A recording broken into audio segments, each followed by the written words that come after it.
Hoy nos acompaña Esteban Hernández para la presentación de su último libro, El rencor de clase media alta y el fin de una era. Esteban, que es jefe de opinión del diario El Confidencial, un articulista habitual de la temática política, le podríamos ubicar quizás como un tratadista de toda la temática que tiene que ver con los cambios sociológicos, con todo el área del estudio geopolítico, una de las pocas voces en nuestro país que hacen análisis que se despegan de ese juego político entendido como un patio de colegio, como una especie de riña adolescente, y tratan de pensar los periodos históricos, las perspectivas del cambio social, los diferentes proyectos políticos que pueden ir cuajando en las diferentes sociedades, una voz, en definitiva, que se sale un poco de lo que es el marco habitual que predomina en los medios de comunicación y tertulias, tertulias, no tontulias, siempre me traiciona el subconsciente. Tuvimos ya la ocasión de que nos acompañase en la presentación de libros anteriores, como El tiempo pervertido, como que hablaba de los cambios en la transformación de las ideologías de izquierda a derecha en nuestro siglo XXI. Habló también de Así empieza todo, aquella otra obra donde él hablaba precisamente de las transiciones geopolíticas, y esta obra pues, no deja de estar vinculada con fenómenos que definen nuestro presente, de los que tendremos ocasión de hablar hoy, como es la guerra de Ucrania, la conexión de la misma con eso que se llama ya la nueva Guerra Fría, la emergencia de un mundo multipolar dominado por el conflicto entre China y Estados Unidos, y cómo, en definitiva, España, nuestro país, se tiene que insertar, también la Unión Europea, en todo ese nuevo marco político y social. Junto con Esteban tenemos a dos intervinientes de lujo. Ya sé que esto se dice siempre, pero bueno, en este caso es verdad, siempre lo es, cuando estamos hablando de la Sociedad Cultural Gijonesa. Le acompañan a Esteban Rosa Martínez, una compañera licenciada en Ciencias Políticas, militante del ámbito ecologista, que fue diputada nacional, diputada también en el País Vasco, y también Rodrigo Amírola, filósofo, asesor del Ministerio de Trabajo y de la Vicepresidencia del Gobierno, y otro militante y activista político de Fuste. Bien, vamos entonces a tratar de articular el acto mediante un formato de debate, y voy a lanzarles algunas preguntas en torno al libro, para que luego ellos más o menos pues, lo conecten con las diferentes temáticas de nuestro presente político, y luego, por supuesto, como siempre hacemos en nuestros actos, tendrán ustedes ocasión de intervenir y de organizar pues, un coloquio. Bueno, la primera pregunta, vamos a ver, el libro se titula El rencor de clase media alta y el fin de una era, entonces parece pertinente empezar preguntando ¿en qué consiste ese cambio de era? ¿En qué consiste ese fin de era? ¿Cuáles son las características de nuestro presente político, de este tiempo de claroscuros donde parece que algo está por empezar, o en todo caso no se sabe muy bien qué nuevo horizonte nos aguarda? Entonces, que empiece Esteban como autor del libro y que nos delinee un poco qué es lo que se acaba y qué es lo que está por empezar. Pues muchas gracias, Ovidio, por la presentación, a la Cultural Gijonesa por la invitación de nuevo, ¿no? Que siempre es un placer estar aquí. Están pasando cosas de manera muy veloz y con mucha profundidad. Hemos visto hace nada, ¿no? Cómo China ha logrado un acuerdo entre Irán y Arabia Saudí, cómo barcos rusos pasaban por Arabia Saudí, cómo China está fomentando, ¿no? El cambio de materias primas, el comercio en yuanes, lo que implica un principio incipiente y corto y tal de desdolarización. Bueno, se ha construido una esfera, o se está construyendo una esfera diferente.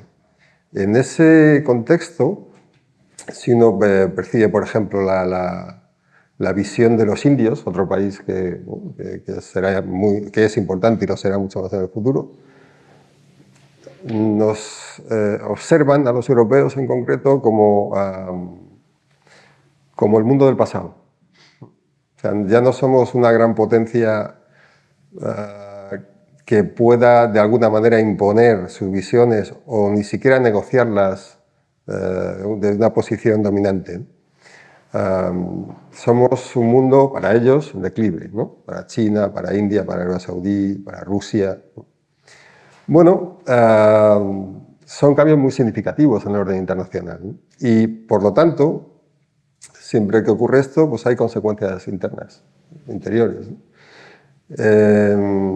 Estamos viendo ahora mismo cómo Europa está dividida, ¿no?, entre una posición necesaria, si queréis, con la OTAN respecto de Ucrania y Rusia, y al mismo tiempo una posición muy complicada porque económicamente está perdiendo todo aquello que le hacía una potencia, ¿no? Y el caso alemán es evidente porque su comercio dependía de China, su energía de Rusia, y su ejército de Estados Unidos, ¿no? Bueno, pues cuando todo eso, ¿no?, que le hacía ser un mediador privilegiado, ¿no?, más con el euro de fondo en el entorno internacional, cae, ¿no?, pues Alemania y Europa comienzan a sufrir esas tensiones. Bueno, te has preguntado al fin de una era, ¿no? Todo esto son síntomas de que una era se acaba y empieza otra. Vamos a ver cuál es el camino final, hacia dónde vamos, cómo se acaba concretando todo esto, pero esto es un cambio de época. Es decir, ya nada es igual que hace 5, 6, 4, 3 o 2 años. Estamos en otro momento ya. Y creo que si no tomamos una conciencia clara, ¿no?, del momento en el que estamos y de las nuevas ideas que son precisas para abordar el nuevo contexto, bueno, pues la sensación asiática de que Europa es el mundo en decadencia, pues se acaba concretando. Bueno, nos habla Esteban del declive de Europa, declive por tanto del proyecto europeo en buena medida y de la hegemonía alemana. ¿Cómo lo ves tú, Rosa?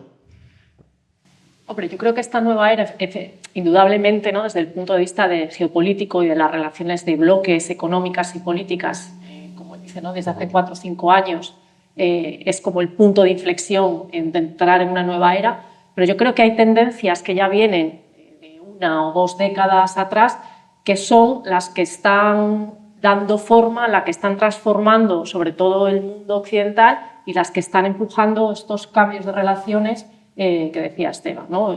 Diría como 2 vectores de transformación, la digitalización, el otro, la transformación económica vinculada a la crisis climática, que claramente son 2 vectores que están transformando y que están empujando el mundo, pero que a la vez son retos, porque es algo nuevo que no hemos hecho nunca y que tenemos que hacer. Y luego la evolución de las sociedades, la evolución de la economía, la evolución de las políticas que ha habido en Occidente en las últimas décadas, nos están dejando retos clarísimos que tenemos que dar respuesta por ese propio, ¿no?, más mirando hacia adentro. Uno, el trabajo, es algo que ha articulado nuestras sociedades durante siglos y especialmente siglo XX se ha construido en torno al concepto de trabajo, de consumo, de identidad, las políticas sociales muy vinculadas al trabajo. Eso está cambiando, con la digitalización hay una transformación de los puestos de trabajo. Otros, la crisis de cuidados que vivimos en Occidente, que se transforma en los problemas o en el envejecimiento de la población que vivimos en los países occidentales, vinculados también a la igualdad de derechos y de acceso de las mujeres al mercado de trabajo. Eso es algo al que hay que darle reto, cómo nos cuidamos. Y por último, la desigualdad, que en las 2 últimas décadas ya no es una cuestión solo de desigualdad a nivel internacional mundial, sino que dentro de nuestros países, de nuestras sociedades, cada vez se está distanciando más la distancia entre personas que pueden con capacidad adquisitiva para consumir, para vivir, para tener una vida digna y los que no o los que le cuestan en medio, ¿no? Lo que siempre hablamos del empobrecimiento de esas clases medias. Entonces, esos 3 grandes retos, trabajo, cuidados, desigualdad, atravesadas por la transformación de la digitalización, la transformación ecológica, con la urgencia y la crisis climática de fondo y el impacto que va a tener en las sociedades, en la producción de alimentos, en la seguridad energética, etcétera, pues la verdad es que tenemos, junto con los cambios geopolíticos, una nueva era que se está construyendo, que no sabemos qué forma va a tomar. Bueno, Rosa nos habla de la crisis climática, de las transformaciones de la estructura productiva, de la crisis de los cuidados y del estado social. ¿Cómo lo ves, Rodrigo? Vale, bueno, muchas gracias primero a todos por venir y a la Asociación Cultural Gijonesa por invitarme. a Esteban por escribir un libro que creo que vale la pena leer. Esto como una pequeña previa, porque al final, cuando nos juntamos a las presentaciones de libros, sobre todo es para bueno, que haya gente que lo compre, lo lea y lo disfrute, y para lanzarle algún piropo al autor, además de alguna crítica. Y por complementar un poco lo que han comentado antes, yo creo que hay... Bueno, yo nací en 1990, prácticamente estaba cayendo el muro de Berlín, quiero decir, que era el fin, ¿no? Cuando dices el fin de una época, de alguna manera, en aquel momento, ¿no? Fukuyama, creo que un par de años más tarde, no recuerdo exactamente la fecha, escribe el famoso ensayo del fin de la historia. Y ahora estamos, no recuerdo quién lo ha dicho, pero lo he leído en alguna parte, no es una idea mía, en el fin del fin de la historia, ¿no? O sea, por resumir mucho, Fukuyama básicamente lo que venía a decir es ha caído el muro de Berlín y el comunismo y lo que queda es un sistema político-económico que básicamente, por simplificar mucho, es la democracia liberal, ¿no? Es decir, un sistema de libre mercado y sociedades donde los ciudadanos deciden sus gobiernos y tiene un papel central la televisión, ¿no? También. Básicamente, este era un poco el resumen de esa época. Y bueno, ahora estamos en un momento en el que efectivamente, como decía Esteban, no estamos en un momento, ¿no? Como dice el Papa, que me gusta mucho esto, dice no estamos en una época de cambios, estamos en un cambio de época, ¿no? Tanto es así, tanto estamos en un cambio de época que hemos visto al Papa Francisco, no sé si habéis tenido la oportunidad, pero también vale la pena verlo, debatiendo con unos chavales en Roma de tú a tú como si fuera uno más de ellos. Y creo que eso es muy significativo porque claramente expresa la crisis de la autoridad en general. O sea, digamos, ¿no? Que la Iglesia, que ha sido, es una institución milenaria y que en buena medida ha sido una institución ideológica fundamental para el mundo occidental, para los países evidentemente católicos. De repente, el Papa está hablando con unos chavales de tú a tú, ¿no? Departiendo con ellos como si de cualquier otro se tratase, pues creo que es una buena imagen de hasta qué punto hay una crisis de autoridad que afecta a todos los órdenes políticos y sociales en Europa, ¿no? Esto se ve en la Iglesia, pero se ve en la política, en la que claramente cada vez más gente vota a lo distinto de los políticos tradicionales, ¿no? O de lo que representa para ellos como el orden institucional.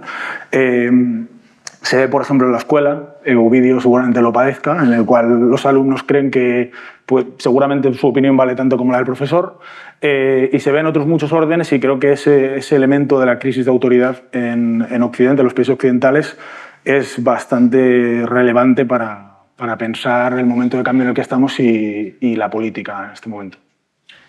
Bueno, apuntabas varias cosas muy importantes. Una central, el propósito de la presentación del libro, lógicamente, es que el libro se compre, y saben que los autores pues, tienen que tener algún incentivo para seguir escribiendo y, evidentemente, pues, el propósito de que sea un debate es que haya morbo, cierta sangre dentro de la facilidad y, en ese sentido, vamos a ver, tú planteas el tema de la autoridad, hablabas precisamente del instituto. El problema no es que hay algunos que piensen que su opinión vale lo mismo que la de un profesor. El problema es que hay pedagogos que llevan años escribiendo algo similar que curiosamente nunca dan clase. Pero bueno, dejando eso aparte y conectándolo con lo que situaba Rodrigo, el libro nos ha hablado de la última parte del título, que es el fin de una era, pero nos habla también del rencor de clase media alta, y aquí tropezamos, claro, con una noción que es la de clase social, que tiene que ver con la estructura económica, con el papel de los sujetos en el proceso productivo. La tradición marxista solía plantear que la clase social era el principal actor de los procesos políticos. ¿Qué papel tiene la clase social hoy? ¿Qué estructura de clases se está configurando? Esteban precisamente habla aquí de todo ese fenómeno de pauperización de la clase media, y le doy la palabra en esta ocasión a Rosa en primer lugar. Pues yo creo que es un gran debate y un momento en el que toca replantearse precisamente si los conceptos de clase que hemos manejado, que hemos interiorizado y que nos han dado identidad hasta ahora siguen siendo válidos. Clase media, para mí, o como yo creo que es la manera más efectiva y menos polémica, porque este es un debate que cuando se abre en ciertos espacios progresistas de las clases medias parece que la gente salta y como clase media, ¿no? Y como que hablamos clases medias lo vinculamos a ciertos privilegios por oposición a la clase trabajadora, y sin embargo si cogemos la renta, las familias, por ejemplo en España, para mí clase media, si las dividimos en deciles o en quintiles, pues son precisamente las que están en el medio, que a día de hoy, según el INE, según cojamos media o mediana, pueden estar entre 25.000, 35.000, 25.000, 40.000 euros anuales. O sea, es decir, quien está ahí sería lo que podemos llamar clase media, y ahí nos vamos a encontrar desde trabajadores industriales a recién licenciados ingenieros medio precarios, o sea que la homogeneidad de perfiles, de identidades, de lugares, de familias que vienen esas personas que ocupan la media mediana de la renta, creo que es muy diversa. Y creo que no hemos conseguido todavía, o estamos en proceso precisamente porque como estamos en una nueva era, igual precisamente toca dar un nuevo sentido a clase social, pero yo creo que a día de hoy la clase social se mezcla con la aspiración, con lo que la sociedad me percibe como clase, dónde me quiero situar yo, dónde quiero estar y dónde me reflejo en los productos culturales. O sea que no hay... Es difícil y creo que toca reinventarlas y darle sentido político a esas identidades. Bueno, para hablar del sentido político de la clase, eso podríamos conectarlo con un debate que aquí planteó hace algunos años Daniel Bernabé, lo que llamaba la trampa de la diversidad, en una obra que fue bastante leída, donde él, pues, siguiendo autoras como por ejemplo Nancy Fraser, que es una autora de referencia del feminismo norteamericano, se planteaba una contraposición entre la política volcada en la centralidad del trabajo y una cierta política que bascula más bien en la cuestión de las identidades, de la autopercepción. Le doy ahora la palabra a Rodrigo, para que nos plantee su perspectiva al respecto. Sí, bueno, como decía Rosa, y creo que aparece bien reflejado en el libro de Esteban, el debate sobre las clases sociales es efectivamente complejo, ¿no? Porque hay, bueno, al menos unos cuantos sentidos diferentes de a lo que nos referimos cuando hablamos de que la gente es de una clase o de otra, ¿no? De clase media. Yo creo que efectivamente, como decía Rosa, se puede establecer el criterio de renta como un elemento para clasificar a la gente, pero bueno, desde el punto de vista político creo que hay dos sentidos que son muy relevantes, ¿no? O sea, hay uno que viene, bueno, en realidad procede de Aristóteles, que recupera Esteban en su libro, que es el sentido de la clase media en sentido político como aquella parte importante, mayoritaria de la población que sirve para estabilizar, ¿no? un determinado régimen político. Esto es especialmente relevante hoy porque evidentemente lo que está pasando, a pesar de que haya mucha gente que y este es el segundo sentido político que me parece relevante, se autoperciba como de clase media, en realidad la clase media en el sentido político primero que decía está desapareciendo en Europa, ¿no?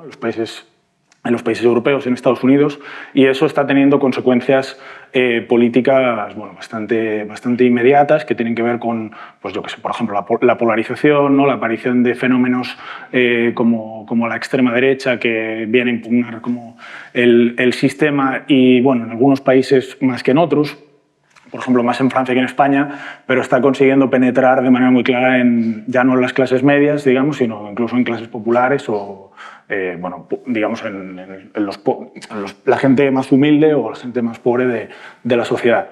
Bueno, entonces yo creo que hay que tener también otra cuestión en cuenta en este sentido, que lo vincularía con lo que he dicho antes sobre la crisis de autoridad, que es que no hay, y es muy evidente en nuestro tiempo, una traslación directa de la posición de clase a las posiciones políticas, ¿no? Que ese precisamente es el trabajo de la política hoy, y que cualquier proyecto, cualquier opción que quiere ser mayoritaria tiene que hablarle a gente muy diversa, evidentemente a una mayoría de la población que por lo tanto no tiene una posición privilegiada, pero que seguramente no se trata simplemente de pronunciar, ¿no? Esto habla mucho de la política de los pronunciamientos. No se trata de pronunciar o de invocar como, ¿no?, a la clase obrera o a la clase trabajadora, sino que se trata de construir mayorías muy amplias y seguramente la clase no sea el elemento que nos permita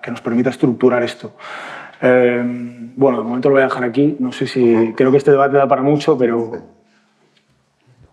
Bueno, pues ahora es tiempo de que el autor nos explique un poco cómo ve esto de la cuestión de la clase social. Todos los debates dan para mucho, porque fíjate que en la primera intervención cada uno ha puesto el acento en una serie de cambios que están produciendo, ¿no?, en la sociedad, y todos están relacionados, ¿no?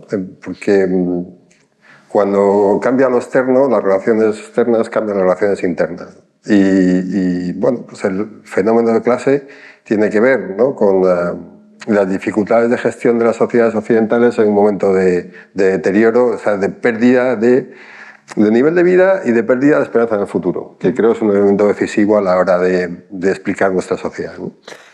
Claro, digo, cambia lo externo. ¿Por qué? Pues porque al final siempre, en las luchas entre imperios, y los de Estados Unidos y China lo es, ¿no?, por la hegemonía y tal, pues hay elementos decisivos que son el dinero y las armas.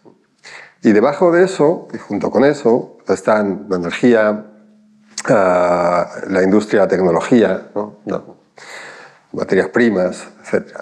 Todo ese entramado, ¿no?, hace que un país hegemónico sea una gran potencia, etcétera, etcétera. Bueno, y además con digamos, con un sistema de gestión interna que normalmente se extiende al resto de países. Lo digo porque Estados Unidos, por ejemplo, a partir de cuando tú naciste,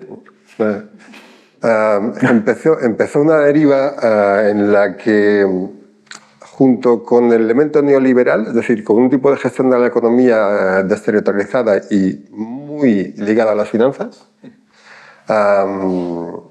inicia también un proceso, digamos, neocon, ¿no?, o sea, de gestión del mundo a partir de la imposición de la hegemonía, ¿no? Bueno, esos dos elementos se están rompiendo ahora, ¿no? Claro, se están rompiendo ahora, ¿por qué? Pues porque por fuera hay otra potencia, que es China, y China ha surgido precisamente como efecto del neoliberalismo.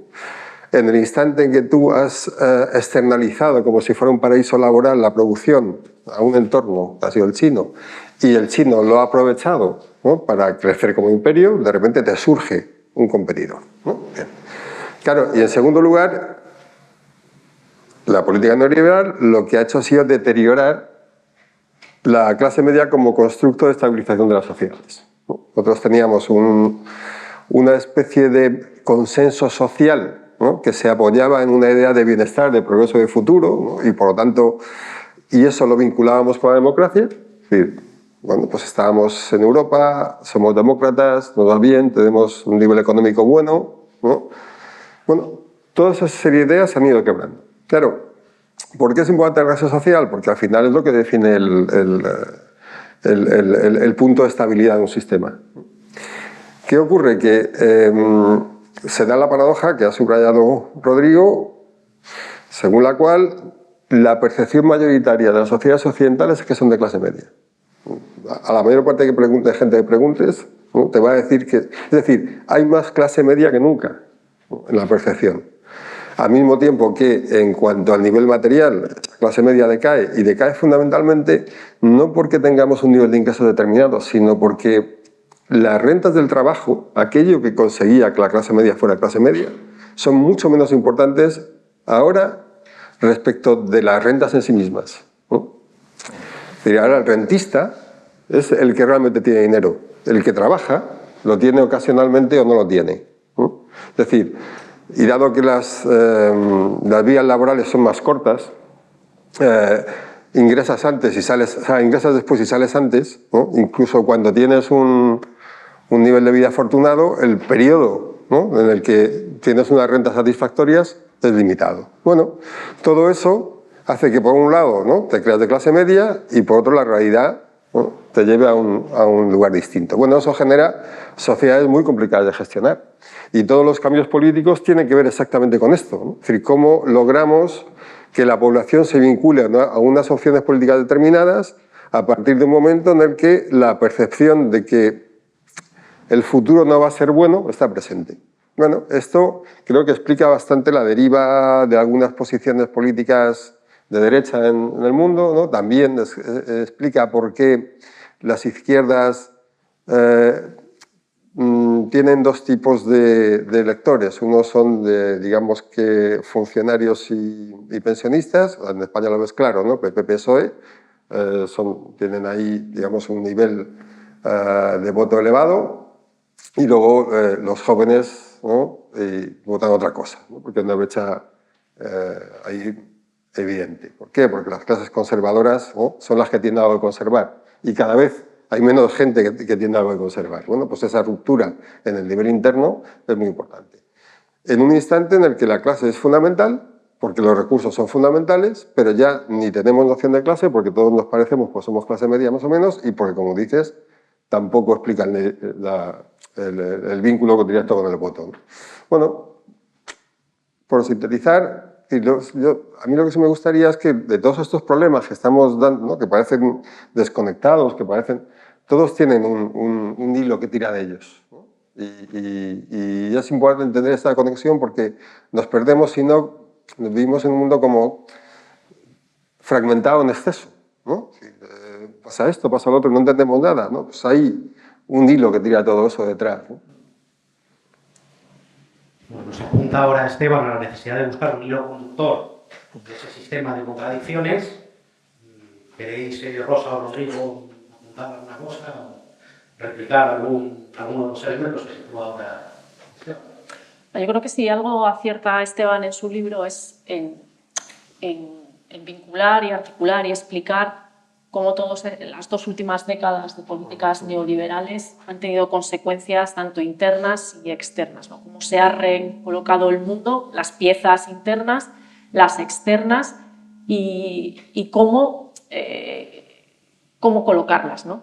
Cómo, además, a su vez, los nuevos escenarios mundiales van a tener impactos hacia adentro, como en su momento tuvo la globalización, las nuevas relaciones de poder, las nuevas relaciones económicas volverán a tener o están ya teniendo impactos que ahora pues, quizá no somos capaces de evaluar. Y creo que hay una cuestión que él plantea en su libro como la falta de un proyecto de país, ¿no? De hacia dónde vamos, hacia dónde queremos dirigir nuestra sociedad, Europa, el mundo en el que vivimos, ¿no? Que no hay una gran visión, que no hay un gran horizonte al que ir, sino que vamos viendo crisis que apagamos, políticas muy nicho, ¿no? Cuidados, pues venga, cuidados, sin vincularlo con trabajo, trabajo no lo vinculamos con digitalización, digitalización somos incapaces de vincularlo con la transición ecológica y de repente ahora vemos, ¿no? Pues también como mencionabas, la tecnología como clave en las relaciones internacionales, pues hace un año y medio nos hemos dado cuenta que la potencia de China viene porque controla las materias primas y que controla la tecnología, que a su vez es algo que Europa quería ser puntera, vinculada a las nuevas energías, en fin, que son cosas que vamos viendo que cobran sentido, pero que no hemos visto venir de ninguna manera. Entonces parece que el único que tenía claro hacia dónde iba era China, que nosotros hemos intentado perpetuar ciertos modelos y seguimos con empresas, con sectores, con lobbies muy poderosos que se niegan a perder su estatus y que son los que en cierta manera están retrasando la transformación que quizá deberíamos ir. Pero la idea de un proyecto global hacia dónde ir creo que falta, creo que hay, que en la academia, en el activismo, en los pensadores, en la filosofía, en política hay visiones, pero que no está trasladándose eso hacia la política ni en las grandes decisiones políticas. Sí, sobre esto que comentaba ahora Esteban, ¿no? De que no nos perdiéramos como entre los diferentes fragmentos y viéramos el hilo conductor. Creo que en realidad es fácil perderse, o sea, de hecho estamos todos un poco perdidos. Dice una cosa en el libro que me parece que es interesante, ¿no? Que es complicado hacer teoría en un momento en el que están pasando tantas cosas, ¿no? Es muy difícil analizar en un momento en el que están pasando tantas cosas. Yo desde la experiencia personal de estar haciendo política, es todavía más difícil pensar nada y analizar nada, ¿no? Porque evidentemente no solamente es que estén pasando muchas cosas, sino que a nivel individual, o sea, nosotros, pero digamos cualquier ciudadano común, vive en un presente continuo en el que todo el rato suceden cosas que aparentemente están desconectadas y ya no os cuento, porque tenéis todos la experiencia, con un teléfono móvil en el que recibimos miles de impactos cada día sobre las cosas más variadas del mundo, de la política, del sexo, de la alimentación, de no sé qué, y todos los mensajes, etcétera, que nos intercambiamos, ¿no? O sea, yo creo que el tema de la revolución en las comunicaciones es otra cosa que quizá no ha cambiado tanto el mundo como otros elementos o como a veces se dice, pero evidentemente sí que ha cambiado nuestra manera de relacionarnos a la hora de entender el mundo, ¿no? Y la sociedad. Y en ese sentido, creo que hay una parte de lo que hace Esteban en el libro que es interesante, que es darle la vuelta a una concepción que está muy presente en las élites políticas e intelectuales tradicionales, lo que Durán Barba llama, ¿no?, el círculo rojo, que es como la gente que se dedica a la política, está todo el día analizando la política, y tiene una visión tradicional del poder y de las relaciones políticas porque siempre se han dedicado a mandar, que es que todos los problemas que tenemos tienen que ver con los humores sociales y básicamente como el humor del pueblo, ¿no? El resentimiento del pueblo, la gente no entiende las cosas porque bueno, pues no tiene la suficiente inteligencia, la suficiente capacidad. Y él creo que hace una cosa interesante, que es plantear que esos humores, que evidentemente la gente común tenemos, también las tienen las élites económicas y políticas intelectuales. Y que evidentemente eso genera maneras de relacionarse, ¿no?, o maneras de actuar por parte de las élites que muchas veces nos impiden, como sociedad, tener capacidad para plantear esos proyectos integradores y de futuro. No, y creo que hay un ejemplo muy evidente, es todo lo que tiene que ver con las guerras culturales. O sea, como que precisamente quizá por esa falta o esa dificultad objetiva para comprender la realidad, el mundo en el que vivimos, que no tengamos como grandes relatos o que no tengamos como organizaciones de referencia que nos digan lo que pensar y nos marquen caminos que se muestren confiables, pues acabamos discutiendo sobre cosas pues sorprendentemente llamativas, ¿no? Y yo qué sé, pues, por ejemplo, que un vicepresidente autonómico niegue que el CO2 es contaminante o cosas por el estilo. Quiero decir que hay realmente cosas que son sorprendentes y que muestran, yo creo, una desorientación general por cuáles son las condiciones de nuestras sociedades hoy, ¿no? En el viejo continente y en Estados Unidos también. Ha habido un elemento muy presente, ¿no?, que acabas de señalar ahora. Digamos que el desprecio respecto del pueblo, de la gente común. ¿No? Entonces, ¿por qué? Porque vivimos un momento elitista, ¿no? Si uno intenta entender, por ejemplo, las políticas del Banco Central, ¿no?, o las decisiones de Bruselas, que son un mecanismo tremendamente influyente en nuestra realidad, pero que opera por fuera de mecanismos democráticos, por ejemplo, el Banco Central Europeo, ¿no?, que es un elemento en el que los expertos deciden qué políticas se van a llevar, sin que los objetivos del Banco Central hayan sido definidos democráticamente, ¿no? Bueno, pues vemos que a la gente común le cuesta mucho entender las decisiones que ahí se toman. Entonces, cuando esa decisión, digamos que es perjudicial para la mayoría de la población, bueno, pues se traslada esta idea de la ignorancia del pueblo, la falta de comprensión, que no se fijan en los elementos esenciales, etcétera, etcétera. Bueno, esto ha sido la retórica permanente, ¿no?, del sistema respecto de sus administrados. Es verdad que la derecha ha sacado más partido, porque en el instante en que, os acordáis de lo de Hillary Clinton y los deplorables, ¿no?, en el instante en que se pronuncia esa frase, ya digamos que marca muy bien, ¿no?, quién es el enemigo para la gente común, ¿no? Ya identifican a Hillary Clinton como uno de ellos y no como uno de los nuestros. Y esto es, insisto, decisivo. Pero hemos estado en ese momento elitista. Es decir, digamos que la esfera de las decisiones iba por un lado, la esfera de la vida común por otro. Lo peculiar de este momento es que también las élites viven sus propias contradicciones, ¿no? De hecho, comienzo el libro con un ejemplo del Imperio Romano, en el que la caída de Cartago produce el dominio hegemónico de Roma, ¿no?, sobre el Mediterráneo y por tanto sobre buena parte del mundo occidental, y deterioro institucional, económico y en las condiciones de vida cotidiana de los romanos, ¿no? Y de los pueblos itálicos. Bueno, ¿cómo es posible que en ese instante en que te conviertas en el país hegemónico, en el que afluyen enormes recursos a tu territorio, tu población viva mucho peor? Bueno, esto es exactamente lo que ha ocurrido, ¿no? A raíz de la caída del muro de Berlín. Exactamente lo mismo. Claro, eso tuvo un final bastante malo, porque fueron como 150 años de guerras, ¿no? Hasta que al final el imperio, o sea, la república se convirtió en imperio, ¿no? O sea que, pero la causa está ahí, ¿no? Y esto se ha arreglado en otras ocasiones en ocasiones recientes, ¿no? En la historia de Occidente. Y por ejemplo lo hizo Roosevelt, y lo hizo con ese mecanismo que ahora también sería necesario, que es el de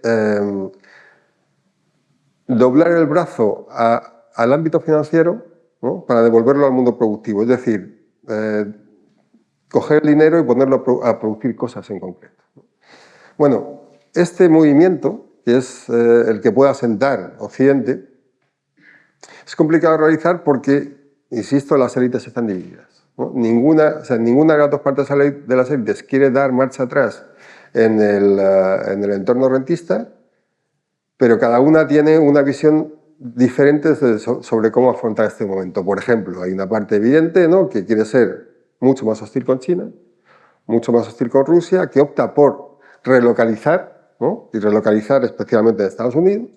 Y hay otra parte que quiere seguir con la globalización, que quiere una reglobalización, donde los lazos con China pues, sean menores, pero sigan existiendo, y que apuesta por inversiones verdes y apuesta por inversiones tecnológicas. Bueno, la otra, por supuesto, apuesta más por el petróleo y por las viejas. Bueno, eso no está resuelto en la potencia hegemónica y no está resuelto en Europa. Y mientras esto no quede resuelto, ¿no? Todo lo demás van a ser tensiones internas. Y bueno, mientras las contradicciones no estallen, y uno piensa, por ejemplo, en la guerra de Ucrania, es decir, vamos a ver qué pasa en la guerra. Pero dependiendo de lo que ocurra en la guerra, las contradicciones internas de Estados Unidos en Europa van a aumentar, ¿no? O van a comenzar a disolverse imposible, pero por lo menos a atenuarse. Bueno, ¿por qué? Porque tenemos dos élites divididas. Ya no es la separación solo entre el pueblo, ¿no? Y quienes toman las decisiones, sino entre quienes toman las decisiones también hay visiones del mundo distintas. Bueno, Esteban nos introduce ahora una cuestión que suele siempre quedar olvidada, es que las propias élites no son entes monolíticos, sino que tienen diferentes facciones, la forma en que ejercen el poder sobre los estados pues, no está exenta de todo tipo de contradicciones, y en concreto una palpable, como más situas en el libro, es la que enfrenta a las élites financieras, podemos ver como el entorno de Wall Street, la City londinense, y los capitales que están mucho más ligados a la economía productiva, a la economía fabril. Bueno, pues le doy ahora la palabra a Rodrigo para que se pronuncie sobre este tema. ¿Cómo va a ir el asunto? Bueno, sobre esto, bueno, ahora para darle un poco de picante a la presentación, voy a hacerle una crítica a Esteban en forma de pregunta, pero antes, para tratarlo con un poco de humor, voy a hablar de mí mismo. Una vez cuando fui al psicólogo, bueno, de hecho, la primera vez que fui al psicólogo, porque tenía una depresión, estaba en un mal momento vital, tenía una crisis de pareja, las cosas no me iban bien y tal, y entonces fui al psicólogo. Estuve en una charla larguísima, pues yo qué sé, una hora sin parar, más de una hora incluso, y la psicóloga estaba allí, bueno, impresionada, supongo que como con mucha gente que va allí, ¿no? Pero digamos como que estuve hablando sin parar, no la dejé hablar en ningún momento. Y entonces al final ella me dijo una cosa que me he acordado leyendo el libro Esteban. Me dijo, oye Rodrigo, ¿te das cuenta de que hablas de tu vida, o sea, la analizas con mucha frialdad y colocas todas las piezas en el tablero, pero no hablas como de ti, ¿dónde estás tú, no? Entonces, leyendo el libro de Esteban, que además es un libro orteguiano, todo el rato hace referencias inteligentes a Ortega, pareciera que está un poco como un espectador, ¿no? Mirando el libro, mirando el mundo, perdón, la geopolítica nos la cuenta, está ahí realmente te haces una composición de lugar muy interesante y por eso creo que es muy valioso leer el libro. Pero claro, el asunto es que no solamente es que haya una confrontación de élites, sino que de lo que se trata es de ver cómo el pueblo, ¿no? puede cómo puede intervenir en la política, que habla también de esto Esteban, pero estaba intentando hacer un poco de broma con esto de las élites y de cómo resuelven los conflictos, porque está claro que las élites no parece que estén en disposición de resolver la papeleta que tenemos entre manos, ¿no?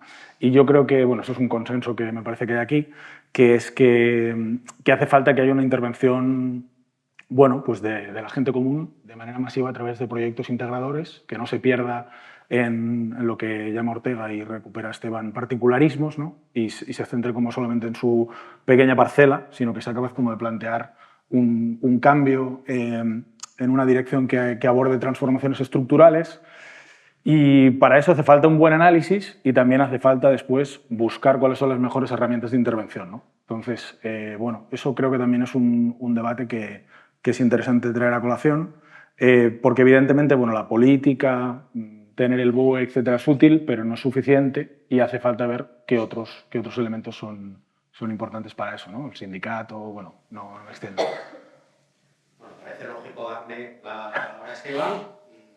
Pues, podemos situar ahora un elemento que tiene que ver con la erosión de las instituciones representativas de las democracias neoliberales y la necesidad de incorporar los sectores populares como requisito para tener una fuerza social. Entiendo, ¿no? Tu última apreciación a la hora de torcer el brazo o de reconducir las dinámicas sociales. Sí, pero es que eso es inevitable. Quiero decir, en momentos de las crisis entre élites, siempre hay alguna de ellas que recurre al pueblo, ¿no?, para ganar la batalla, o el pueblo se cansa de las élites, entonces llega la guillotina y entonces pasamos a otro régimen. Pero siempre ocurre, ¿no? Es decir, cuando el sistema es relativamente estable, tiene un funcionamiento fluido, carece de oposición interna o externa, bueno, pues puede lidiar con eso, pero cuando no, el recurso al pueblo es inevitable, ¿no? Señalaba lo de Roosevelt, es decir, lo que hace Roosevelt es ponerse, digamos, poner al pueblo de su lado en la transformación que intenta llevar adelante, ¿no? Como tantos otros líderes han hecho en momentos determinados y como otros líderes están intentando hacer. ¿Qué está haciendo la derecha estadounidense? Intentar poner al pueblo de su lado. Es decir, claro, ¿cómo lo hace?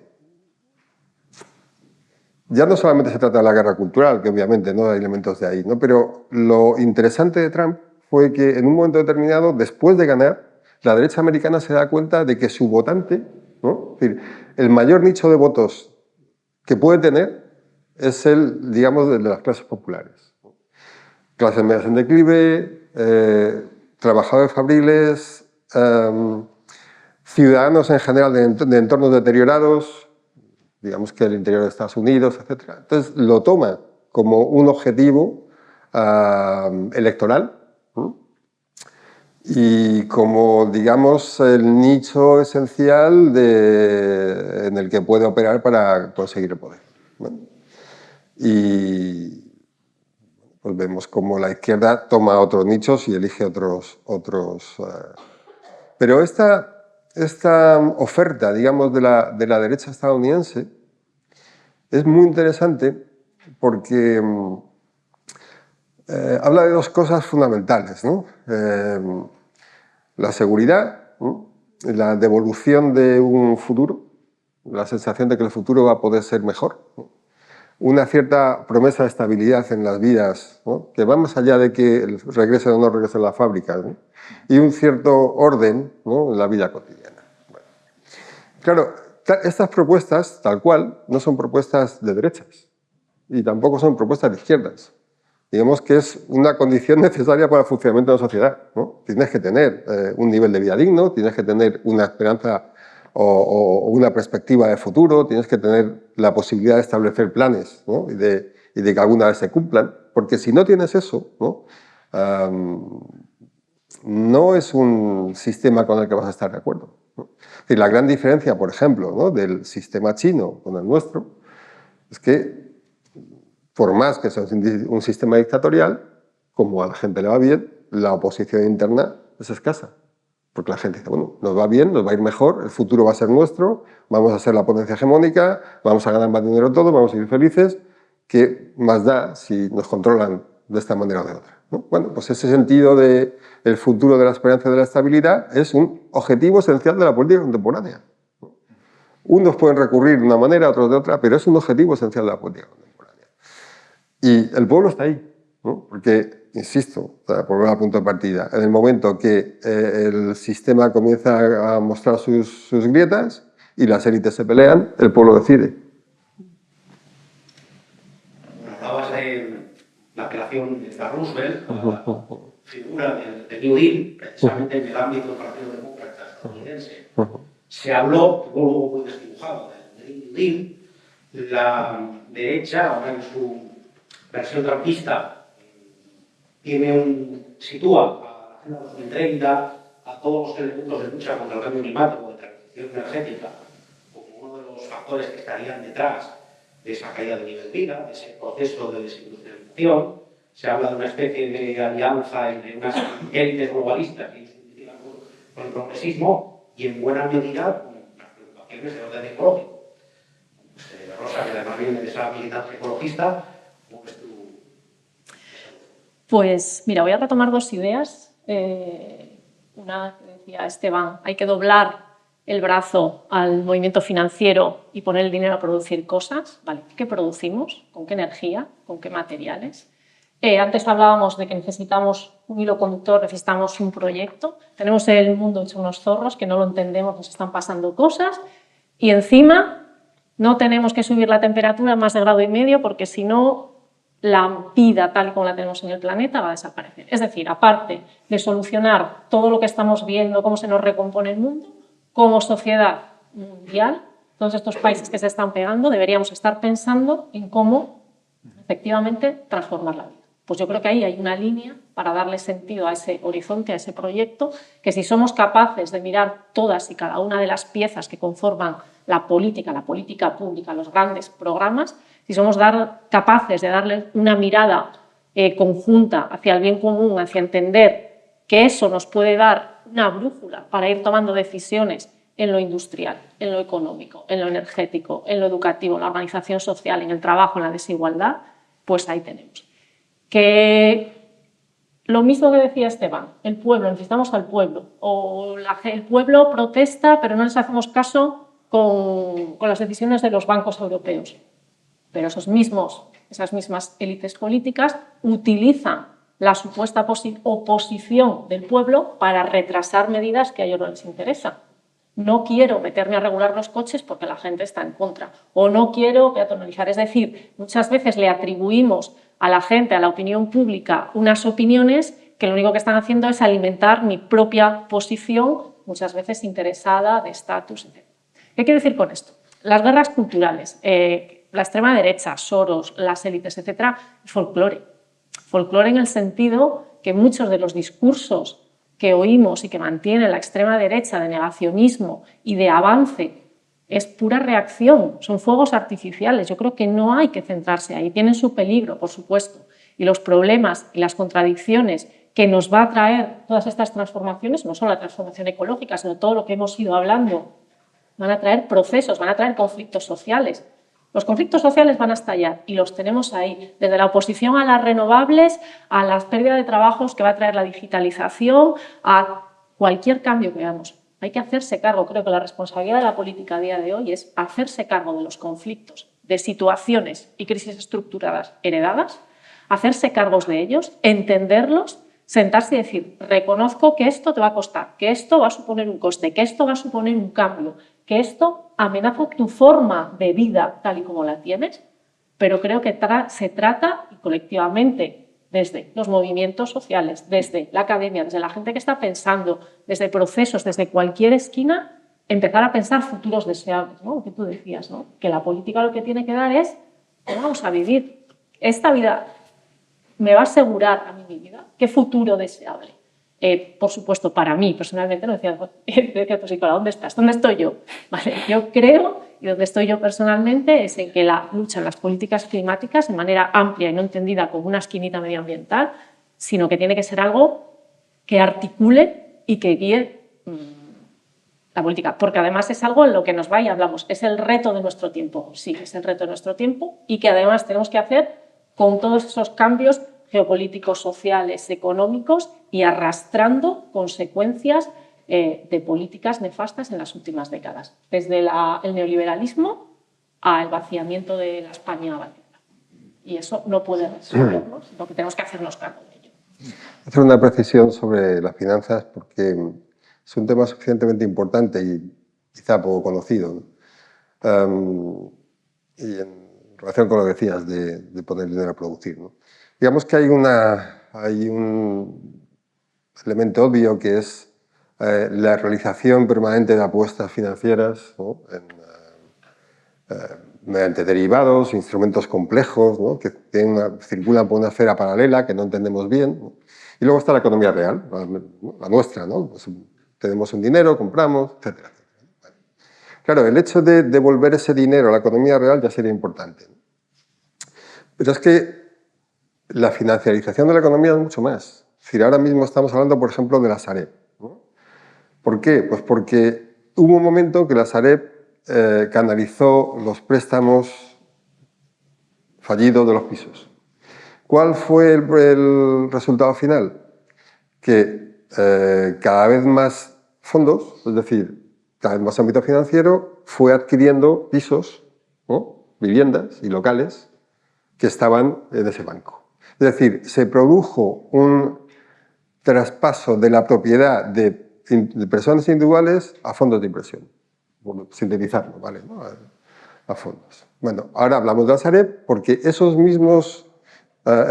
préstamos ahora son de pequeñas y medianas empresas. Son las pequeñas y medianas empresas fallidas las que están siendo adquiridas, ¿no? Por fondos. Es decir, volvemos al paso de la propiedad individual, ¿no? A propiedad colectiva vinculada con grandes capitales. Bueno, es un proceso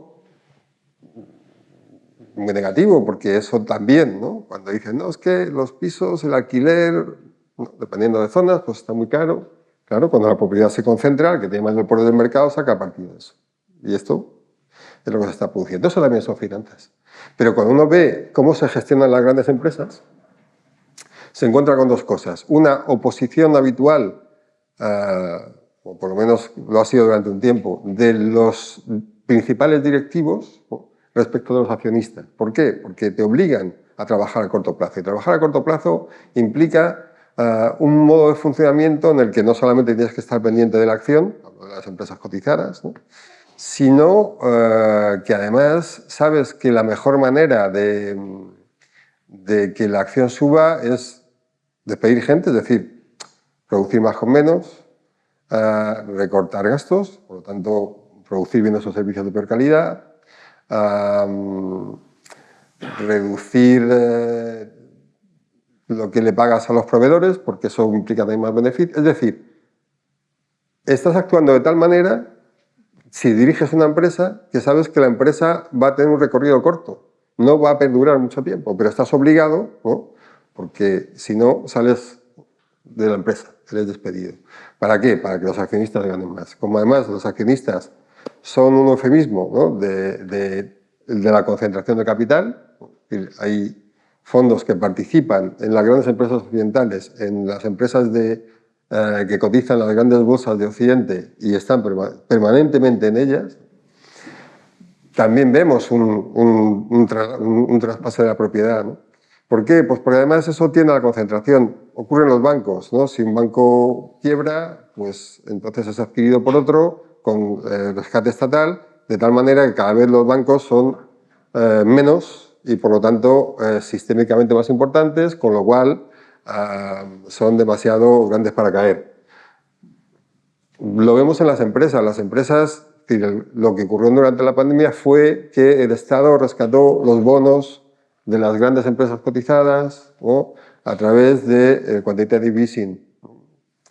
En fin, o sea, que cuando hablamos de la finanza de la economía no estamos hablando de entornos financieros, entonces hay que traer las fábricas aquí o tal, que también, ¿no? Sino que estamos hablando del tratado de la propiedad individual a la concentración de la propiedad en muy pocas manos. Y eso explica por qué cada vez la vivienda nos cuesta más, explica por qué cada vez la energía es más costosa, porque está concentrada, explica por qué aquellos bienes esenciales para la subsistencia como los alimentos cada vez son más caros. No es solo la inflación, son muchas más cosas. Y todo eso es producto de un modo de gestión. Y ese modo de gestión está definido por algo que se denomina en abstracto financiarización, pero cuyos efectos son notables en nuestra vida, ¿no? Y que está detrás, obviamente, de las causas principales de que la clase media en recursos esté desapareciendo. Bueno, doblar el brazo a esta gente no significa solo el hecho de que dejen de hacer apuestas, que sí, implica el tener una esfera que circula por fuera de la política, traerla a la política, o sea, volver a meterla en la política, ¿no? Es decir, el gran éxito de China, el éxito fundamental de China, ha consistido en que la política estaba por encima del capital. Ha sido el Estado el que ha dirigido los procesos, no el capital el que ha dirigido el Estado, que ha sido el gran problema occidental. Es decir, hasta que tú naciste, ¿no? Y desde la Segunda Guerra Mundial, los Estados occidentales, ¿no?, tenían un modo de funcionamiento capitalista, pero absolutamente distinto del posterior. En el posterior ya esa brecha se abre y el capital se separa del territorio. Bueno, China actúa al revés. Y como actúa al revés, y se ve de una manera muy clara cuando aprenden de la experiencia de la caída de la Unión Soviética, del fracaso ruso, y hay un libro de Isabel Weber muy interesante sobre esto, ¿no?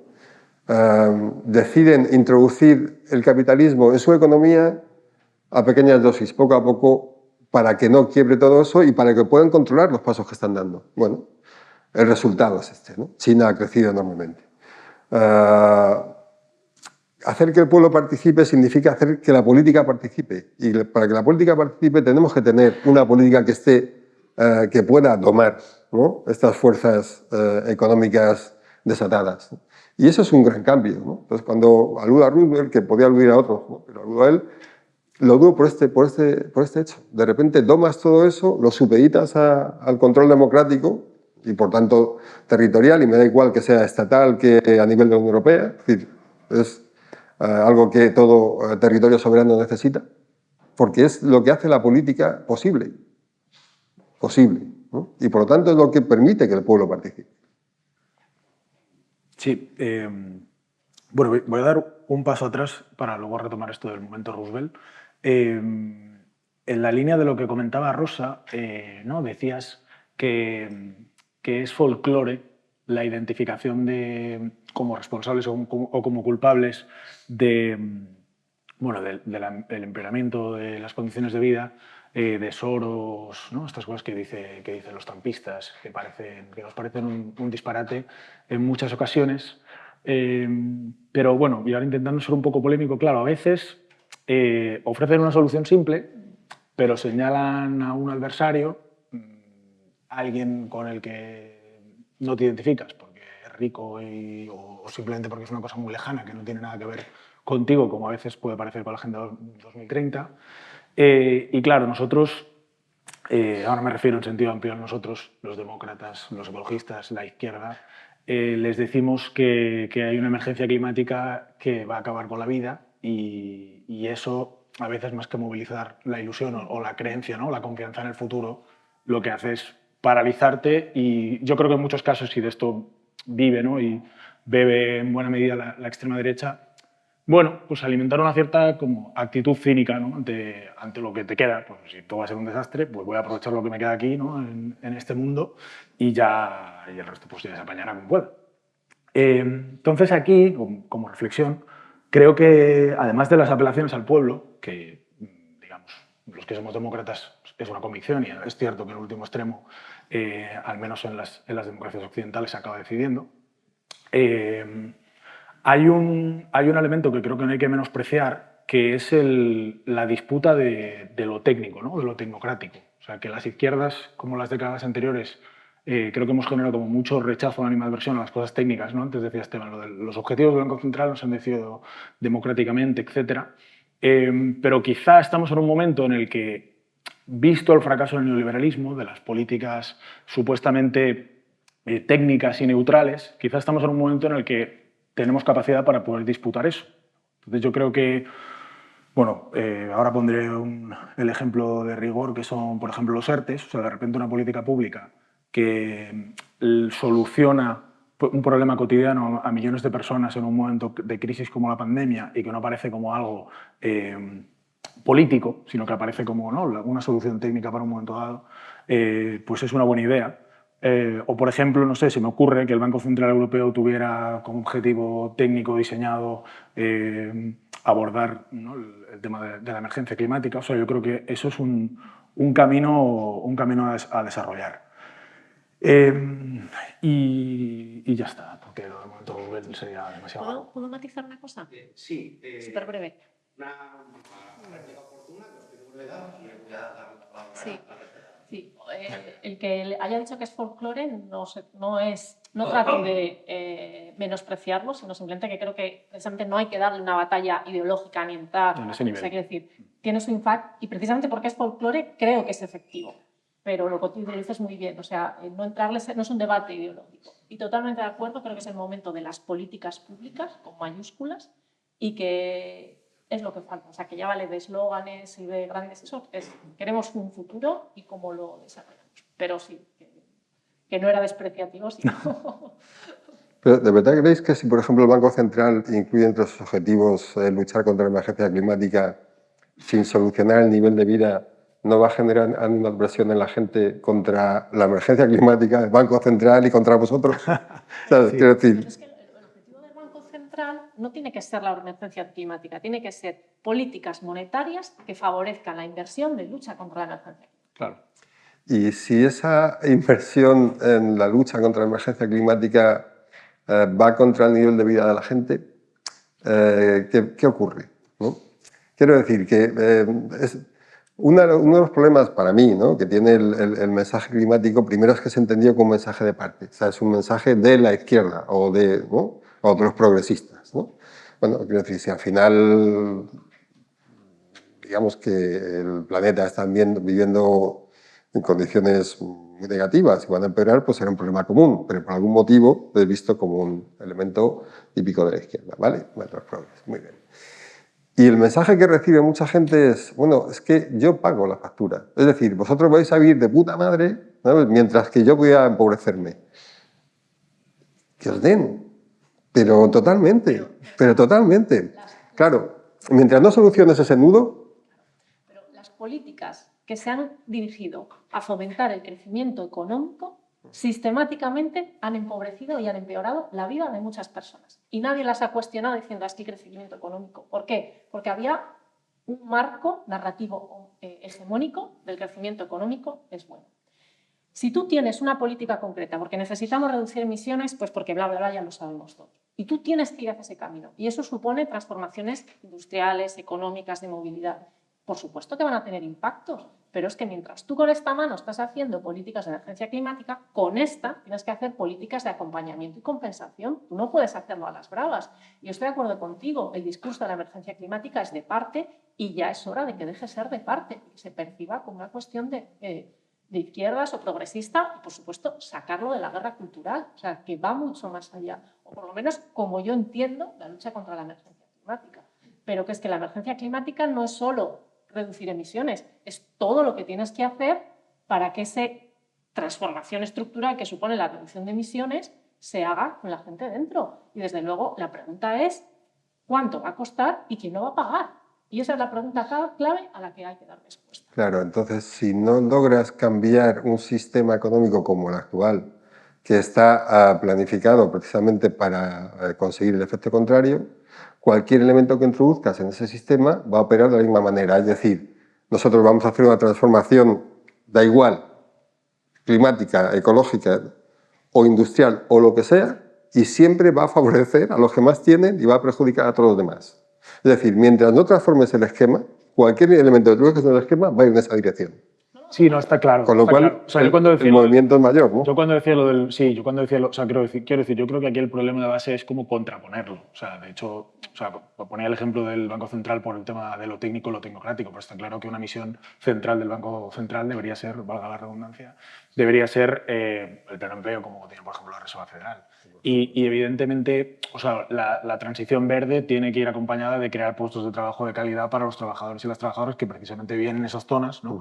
de los países, en los territorios en los cuales hay más problemas económicos por años de erosión, ¿no? de esas comunidades y la deslocalización de antiguas fábricas, etc. Y de alguna manera ese es bueno, las dos palancas, ¿no? que yo creo que hay que manejar a la vez.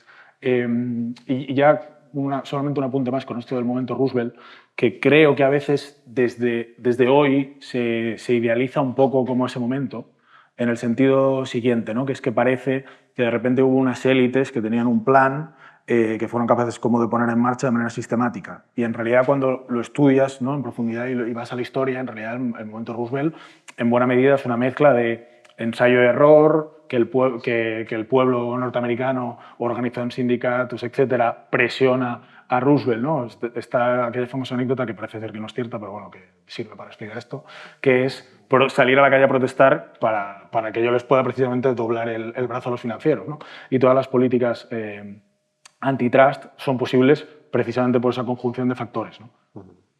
Sí, lo que había era una intención decidida, ¿no? que luego se fue modulando y acompañada por muchos otros momentos. Pero para mí lo importante era el elemento de intención, ¿no? Estoy dando ya la palabra al público. Si tienen alguna persona ahí que levanta la mano, compañero mayor, ¿qué más?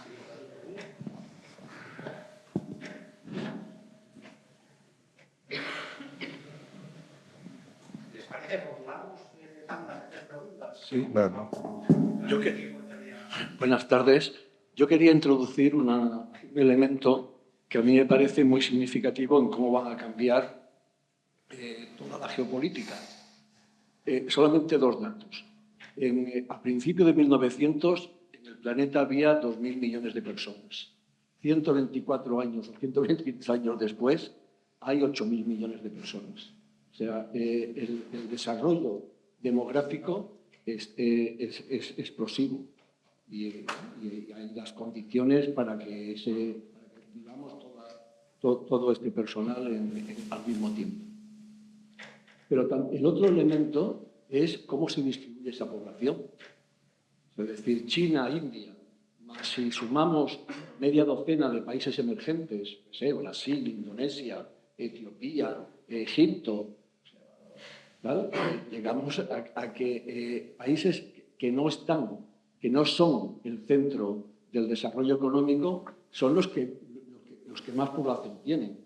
Yo creo que la izquierda necesitamos dejar en parte una visión tan eurocéntrica de lo que pasa en el mundo para entender por dónde van a ir las posiciones geopolíticas, porque ya no es solamente el dilema Estados Unidos-China, es qué va a pasar con toda esa población, cómo podemos trabajar hacia un desarrollo un poco más armónico.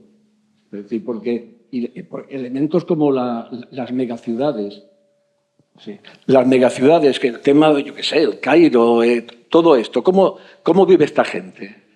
¿Cómo es la miseria por todos esos sitios? Y yo creo que ese es un tema que está presente en la geopolítica y va a influir de una manera decisiva. Y el mundo ya no va a ser igual, ya no va a ser igual. O sea, es decir, a mí me parece que ese es una cuestión. Y el segundo tema. Los que hemos vivido épocas de cambio y cambios de época, porque eso es una cuestión de años, no es una cuestión de méritos, es una cuestión de años. Hay muchas cosas que se parecen. O sea, el acudir a la extrema derecha cuando la incertidumbre es grande, eso lo hemos vivido ya. Lo han vivido nuestros padres o nuestros abuelos. Claro, con consecuencias muy trágicas. O sea, es decir, lamentablemente la historia se repite muchas veces, con características distintas, pero se repite. Y yo sería bastante yo creo que estamos en el riesgo de crear demasiadas lecturas del presente y ir muy poco a prácticas concretas. Hace ya 12 años del libro, la del Gobernando el Vacío de Peter Mayer, que yo creo que hace un análisis muy riguroso de las carencias de la democracia en Europa fundamentalmente y en el mundo occidental. La tendencia al gobierno de los técnicos. Eso no se pronuncia como ideario político, pero se hace en la práctica. ¿Cuál es el papel del Banco Central, de las grandes instituciones financieras, sino gobernar, sino sustraer a las decisiones democráticas lo que es el gobierno de las cosas? Yo quería introducir esas cuestiones a ver qué pasa. Bueno, había otra palabra por aquí. Acércalo bastante. Acerca el micrófono bastante. Que lo acerque bastante. Vale. Bueno, es lo típico, que estas cosas de intervenir en público al final se convierte en un momento entrañable entre que nadie para y todo eso. Yo quería ser conciso. Por una parte, este tema de la venganza de la clase media alta, yo tengo muchas ganas de leer ese libro por el concepto este de los losers, ¿no? De los perdedores.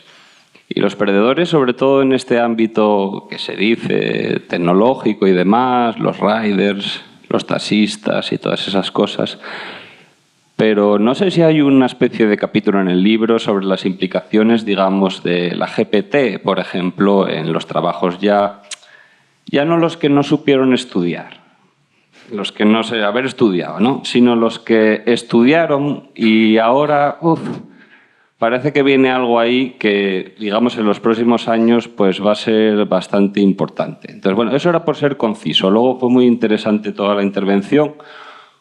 No sabría qué decir porque hay tantos temas, pero hay uno en particular, por tocar un poco las narices, yo creo. Voy a quedarme con uno y acabo.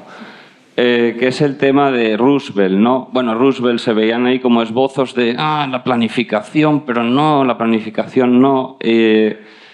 Cuando estamos hablando... Y el horizonte, ¿no? Es decir, después del COVID, desde mi interpretación, lo primero que se lanzaron fueron 2 mensajes de esperanza. Es decir, sobre todo, además sobre temas un poco como desaviondos, no desaviondos exactamente, pero digitalización, que suena muy bien, y transición verde, que suena mejor. Y entonces tenemos unos fondos europeos, tenemos ese plan Marshall, está ahí, ¿no? Es decir, estamos pidiéndolo, pero se supone que ya está de camino, o no lo sé, es un 0,6% anual del PIB, no parece muy ambicioso, pero bueno, está ahí y demás. Y el control democrático, que estamos hablando muchísimo sobre el pueblo y en los parlamentos, al menos el asturiano, no hay ningún tipo de la Junta General en Asturias debería estar debatiendo planes de inversión industriales y ese tema no sé dónde está, pero no creo que lo vea nadie, no creo que sea yo que traigo lentillas. ¿Hay alguien más que quiera intervenir? Hacemos una última pregunta ya que empiecen las respuestas, si les parece. Usted para la siguiente pregunta.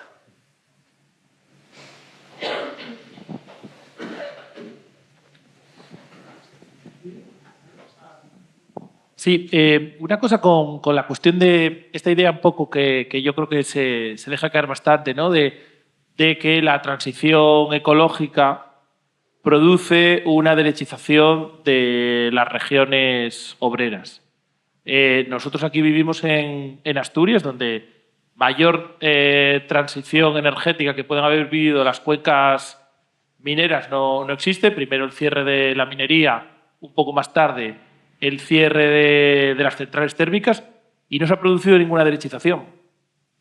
O sea, son territorios en los que prácticamente, bueno, tenemos unas elecciones ahora, pero no parece tampoco que Vox vaya a arrasar. Son lugares gobernados mayoritariamente por el PSOE y por Izquierda Unida. De hecho, incluso ya algunas cuestiones de transición ecológica empiezan a verse porque ahora se acaba de anunciar que que la mayor fábrica de paneles solares de España y una de las mayores de Europa se va a instalar en la cuenca del Nalón, porque es que al final el empleo verde es sector del metal. O sea, que es que, el empleo verde no es tampoco una cosa, es en gran medida construir cosas con metal. O sea, nosotros aquí en Asturias, evidentemente la transición ecológica para el sector industrial asturiano es pasar de producir una cosa a producir paneles solares o producir, ¿cómo se llama?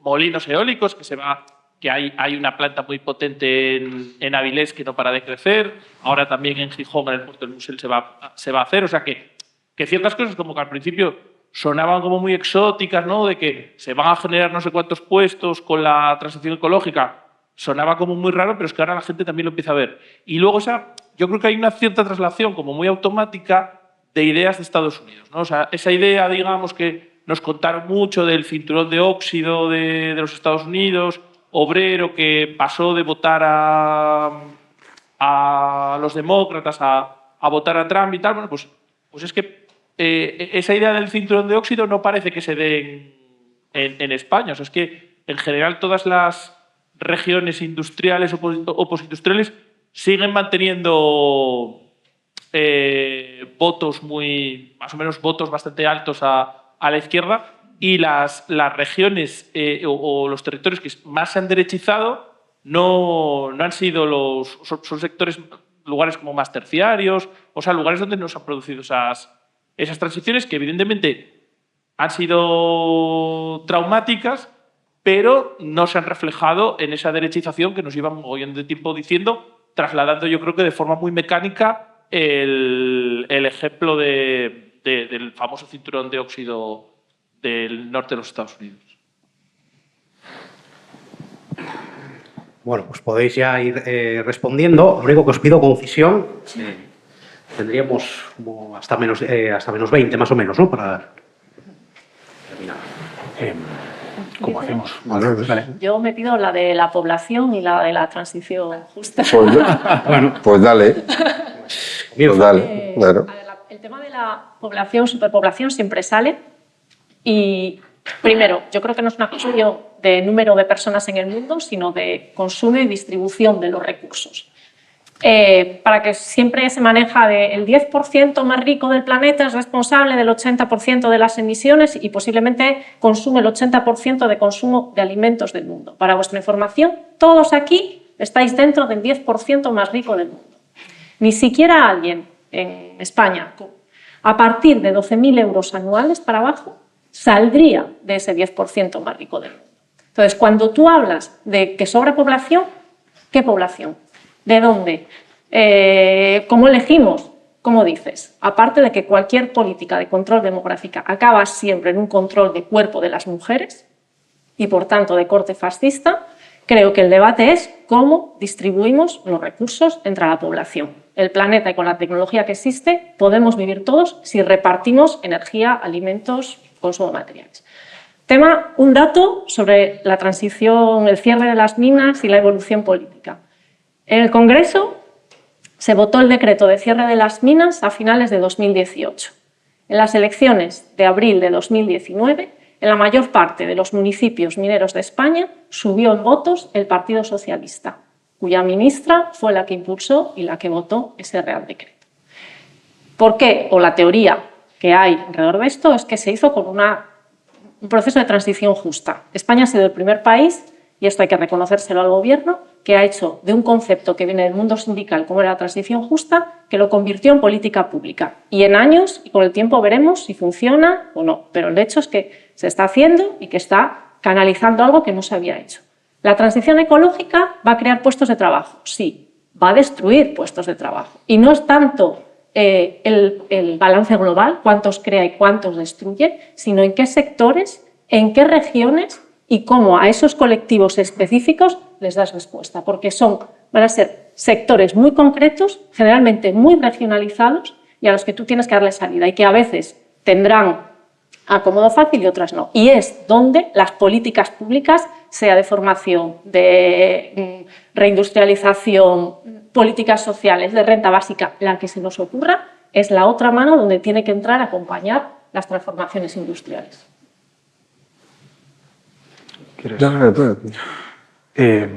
Vale, pues bueno, sobre lo que comentaba el compañero, que creo que tenía mucha importancia, ¿no? De la cuestión de la planificación, el momento Roosevelt, por simplificar, y una consecuencia de lo que ha pasado en estas últimas décadas con la erosión de los estados, ¿no? Esto que comentaba antes Esteban del frente interior.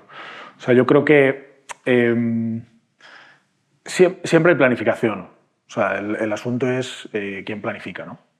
Si planifican, bueno, pues las grandes empresas que tienen forma oligopólica en sectores estratégicos, o si lo que decíamos antes, ¿no? La política, los estados, las alianzas entre estados son capaces, y las organizaciones internacionales son capaces de recuperar esa capacidad, ¿no? En ese sentido, yo creo que lo que se ha demostrado de una manera bastante clara es que, bueno, la sociedad de mercado, digamos, la utopía de que cada vez el mercado colonizando más esferas de la vida y más esferas sociales era el instrumento para dar respuesta a los problemas de la gente, pues ha demostrado que es un fracaso. Y por lo tanto ahora lo que hay es, yo creo, ¿no? Una pugna por ver cómo se avanza por otros caminos que parecían hasta ahora desechados porque la utopía del mercado lo ocupaba todo.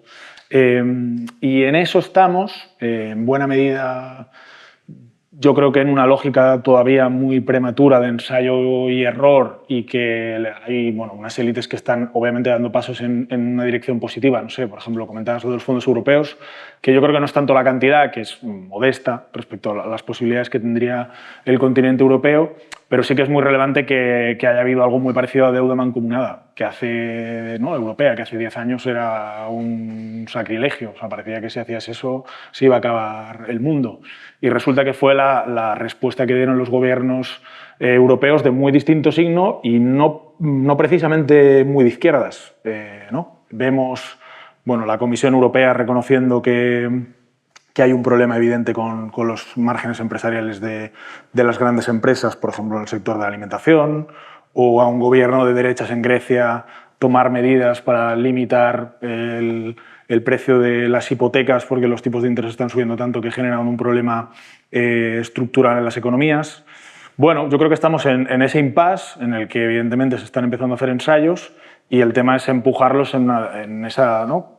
Que, digamos, empujar esos ensayos para que esa dirección positiva se tome de una manera más decidida. Sobre lo que decías antes, Diego, del tema de las minas, que bueno, lo ha respondido un poco Rosa, pero quería decir una cosa porque me parece que es importante. Creo que no es solamente una cosa que se traslade directamente de Estados Unidos. De hecho, hay un artículo muy bueno de Mike Davis que habla sobre la victoria de Trump en términos electorales y explica que en realidad efectivamente la clave fue el cinturón de óxido que decías, pero básicamente lo que hizo Trump fue movilizar al votante republicano tradicional de manera masiva, que fue lo que, bueno, al final fue lo más importante.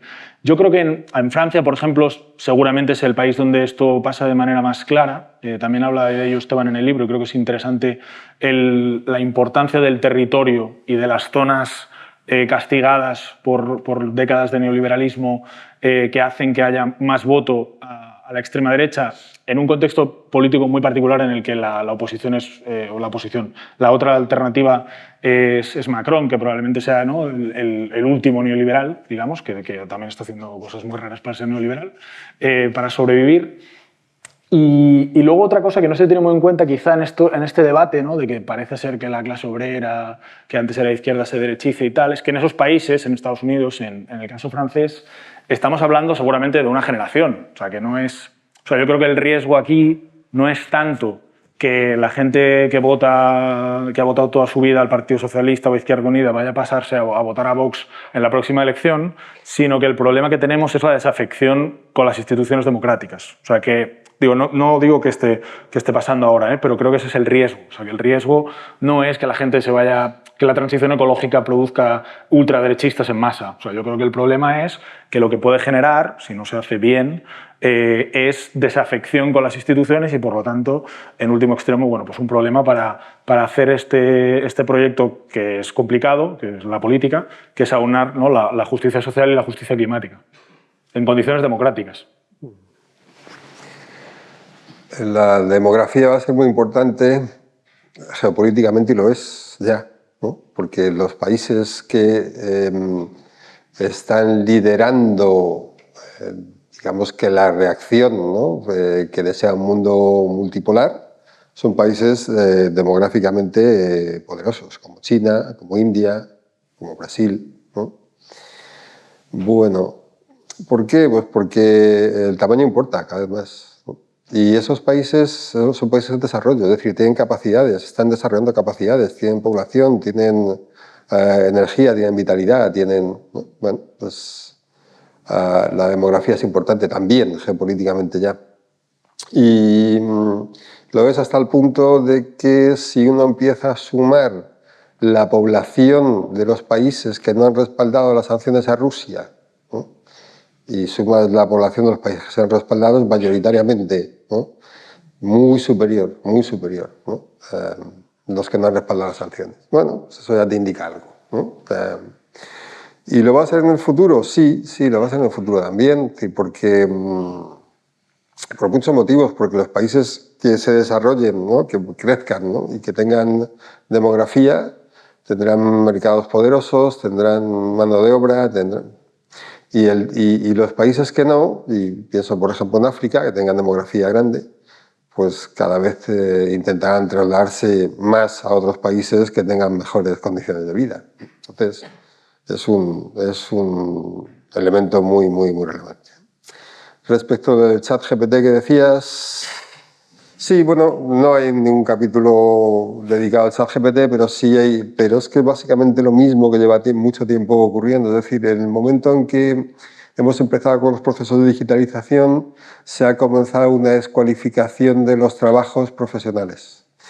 Cuando tú sistematizas en procesos informáticos, te permite eliminar mucha mano de obra.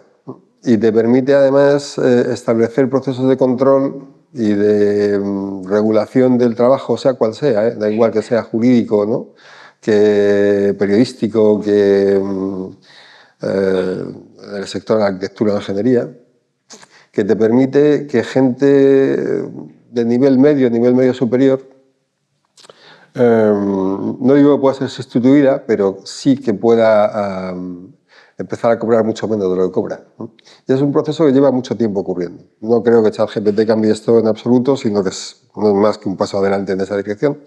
Y sí, cuando tú esperas que por un nivel, por una cualificación credencial o porque tengas un determinado puesto de trabajo relativamente cualificado en una empresa exitosa, ¿no?, tengas un salario importante, pues, y te das cuenta de que no es así, pues al final no te sienta bien, ¿no?, el malestar es grande, ¿no?, y es uno de los elementos más importantes del malestar entre los profesionales hoy, en general, ¿no?, sin que haya llegado ChatGPT, ¿no? Eso no hace más que ahondar en una brecha que ya está existiendo. Luego, no sé, yo de verdad creo que a veces miramos el asunto con lugares comunes establecidos, y entendemos muy poco las cosas, ¿no? Y si uno mira a Francia, por ejemplo, se da cuenta de que los territorios a los que les ha ido mal, es mucho más probable que voten a la derecha.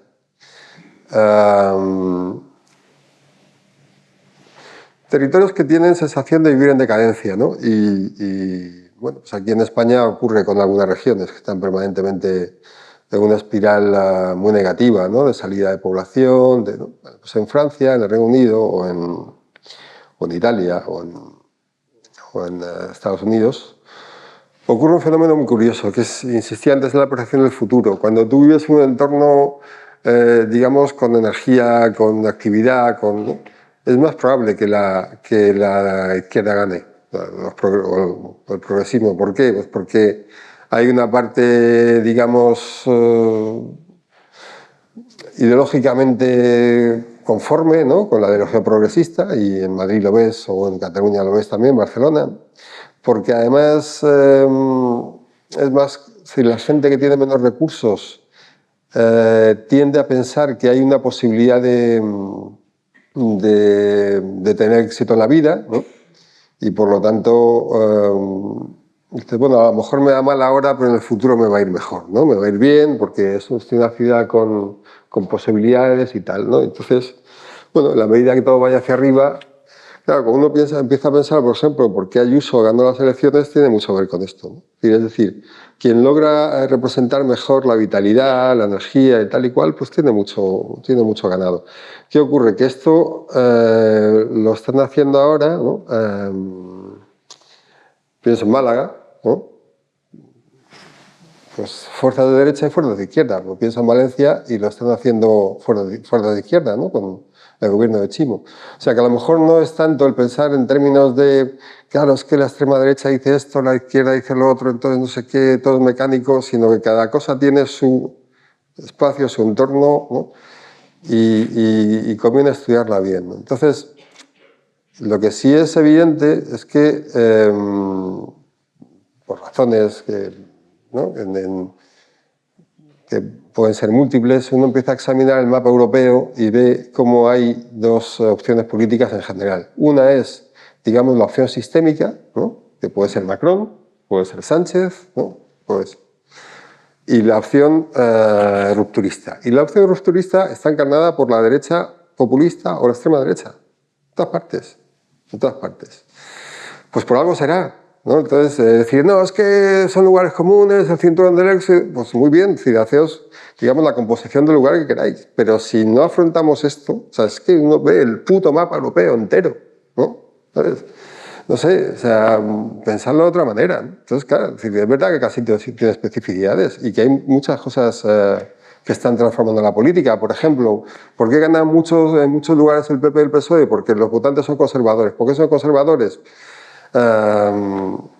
Porque le votan poblaciones de más edad. ¿Por qué ha ganado el PNV tanto tiempo? Pues el PNV ha ganado tanto tiempo pues porque era el sistema del País Vasco cuando te iba bien. Entonces, cuando te deja ir bien, pues entonces de repente te empiezan a crecer otras fuerzas. ¿Tiene que ver con la derecha y la izquierda? Pues a veces sí, a veces no. O sea, pero dentro de ese contexto en el que cada territorio tiene sus especificidades, creo que hay un movimiento de fondo ineludible. Y es que hay una posición sistémica y una posición, digamos, antisistema. Y la antisistema está ocupada por la derecha. Quedan otras 3 preguntas. Es que me enervo con esto, ¿sabes? Porque entonces... Nada grande se hizo sin pasión. Bueno, entonces, a ver, hay 3 preguntas pedidas. Les pido ahora, por favor, ya tiene que ser muy conciso porque... Una mujer, por favor. Tenemos menos de 10 minutos. Bueno, estaba este caballero, creo que es el que la dijo primero. Vale, y no daría tiempo para más, pero tiene que ser rápido. Gracias. Bueno, yo quería felicitar a la sociedad por este panel o por los acompañantes del autor del libro que estamos aquí, recuerdo, como decíais, para hablar del libro y demás cosas, ¿no? Entonces, la felicitación va porque en este libro, que tengo que decir también que en Asturias, como territorio periférico, tenemos la ventaja de que nos dio tiempo a leer. Es la presentación del libro, pero si estuviésemos en Madrid, igual estaba todavía calentín, ¿no? Lo he leído, como los otros, o bastantes otros de Esteban, y siempre hay algo interesante y estimulante. Tanto los ejemplos de paralelismos históricos, que se pueden tomar con más pinzas o menos, pero siempre son estimulantes, a lo que comentabas de la financiarización, ¿no? Yo creo que el enfoque que das en otros libros yo no lo he visto en más sitios y me parece único. La felicitación va sobre todo por incluir un elemento que es hecho en falta en este libro y en otros, y es el límite material. Y afortunadamente Rosa Martínez, exdiputada verde, lo ha introducido en el debate. Ni geopolítica, ni poder, ni energía, ni nada es posible sin tener en cuenta ese límite, ¿no? Entonces, es como el elefante blanco en la habitación.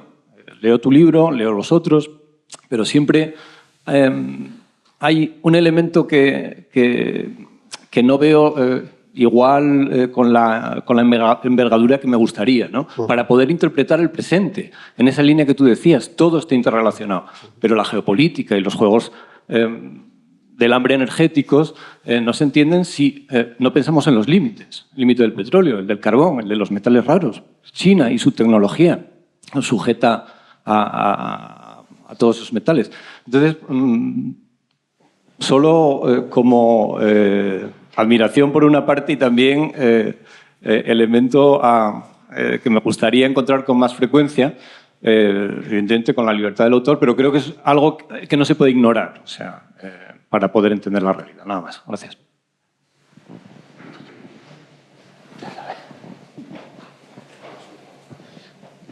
Buenas tardes, ya casi noches. Quisiera retomar la cuestión de la definición de clase social para poder entender, a mi juicio, mejor el libro desde un prisma marxista, no sin antes, por supuesto, felicitar tanto a Rosa como a Esteban y a Rodrigo por sus intervenciones. Sobremanera a Esteban, que es el autor del libro que hay que leer, como todos los libros de Esteban, y también sus artículos. Me parece fundamental porque la definición clásica de clase social se da en relación con el capital, ¿no? El capital no es una cosa, es un conjunto de relaciones sociales. Entonces está quienes venden su fuerza de trabajo para poder sobrevivir con su energía y quienes compran y explotan esa fuerza de trabajo. Esa definición en relación con la posesión de medios fue languideciendo o se complejizó porque no es solamente una cuestión de posesión la definición de la clase social, debido al desarrollo del capitalismo financiero, no es solamente una cuestión de posesión, surgen más directivos, más ejecutivos, más CEOs. Entonces recurrimos a otras definiciones de clase social, como hizo Rosa, por ejemplo, la de la renta, que también es marxista, ¿no? Entonces calculamos por pues lo que sea, deciles, cuartiles, etcétera, el nivel de vida. O pensamos en la calidad del trabajo, si hablamos de trabajos precarios, trabajos de mierda o trabajos bien pagados, etcétera. Siempre se nos olvida un factor de definición de la clase social que lo da precisamente Marx, y no quiero ponerme pedante, va a ser muy rápido, en el 18 Brumario de Luis Bonaparte, precisamente, y es que un conjunto de patatas en un saco no forma una clase social. Una clase social la define un conjunto de intereses compartidos, un modo de vida, una cultura, dice Marx, ¿no? Entonces, me parece muy interesante para entender el libro de Esteban, por aquello de la autopercepción que decías tú respecto a la clase media. La clase media, más allá de los análisis objetivos que hagamos de ella, todo el mundo se siente clase media. Entonces es una cuestión cultural de autopercepción y ahí se da esa paradoja. ¿Y por qué comento la cuestión de la clase social? Aquí va una parte crítica o polémica, digamos, más bien. Esteban se refería a que hay que tirar de un hilo o que hubiera algo así como un hilo conductor, ¿no? Yo lo veo de otra manera, no monocausal, sino multicausal. Es decir, las formas de vida, los hábitos de consumo, la alfabetización tecnológica, lo que siquiera, depende de un marco geopolítico, por supuesto. Pero es que a su vez ese marco geopolítico está modulado por las formas de vida, por los modelos de consumo, por la alfabetización tecnológica, etc., ¿no? Un botón de muestra más polémico aún si cabe, el de mayo del 68. Obviamente lo que ocurrió en mayo del 68 dependía de un marco geopolítico, de una relación entre estados, de intereses de clases sociales, pero a su vez, mayo del 68, como dijo el historiador marxista Weierstein, moduló completamente la geopolítica mundial. Y a su vez, como comentó Rosa, nos llenamos siempre la boca hablando del marco geopolítico, y que por supuesto estoy de acuerdo, sin el marco geopolítico no se entiende nada.